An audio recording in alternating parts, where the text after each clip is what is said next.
What if you could take a simple cutting from your Monstera and watch it transform into a brand new thriving plant? Today, I'm going to show you 3 easy methods to create unlimited Monstera plants, all for free. Let's build our Monstera factory. Before we dive into methods, the most crucial step is making the right cut. This ensures your cutting has the best chance to root. The secret to successful propagation lies in the node. This little bump on the stem is where all the magic happens. It's where new roots will emerge. Always make your cut just below a node, ensuring your cutting has at least one healthy leaf and one strong node. First up, the easiest and most popular method, water propagation. It's incredibly satisfying to watch the roots grow. Simply remove any leaves that would be submerged in water to prevent rot. Then place your cutting in a clear glass of fresh water. Keep it in a spot with bright, indirect light and change the water every few days to keep it oxygenated and clean. Patience is key here, but you'll soon see roots emerging. Here's a tip to speed things up. A tiny bit of rooting hormone on the cut end can give your Monstera a powerful boost, encouraging faster and stronger root development. It's not essential, but it definitely helps.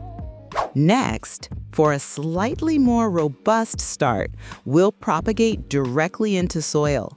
This method helps your new plant adapt to its forever home from day one. Use a well-draining potting mix.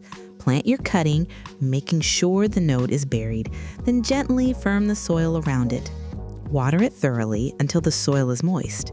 The key here is consistent, even moisture, but never soggy. To give it the best chance, you can create a mini greenhouse by placing a plastic bag or dome over the pot. This traps humidity, which Monsteras love, and really encourages those new roots to form in their new soil home. And finally, a favorite among many collectors for its excellent results, sphagnum moss propagation. This method provides the perfect balance of moisture and aeration. First, rehydrate your sphagnum moss until it's moist but not soaking wet. Then, gently wrap the moss around the node of your cutting. This creates a cozy, humid home for the roots. Place your moss-wrapped cutting into a clear container with a lid or a plastic bag to lock in that crucial humidity. This method often gives you robust, healthy roots ready for planting. With these methods, you now have the power to create an entire Monstera family. And once you're a creator, it's time to become a sculptor. Next time, we'll dive into pruning and shaping your giant Monstera. Like this? Hit subscribe for part 4. For everything else, you know what to do. Just leave it to me.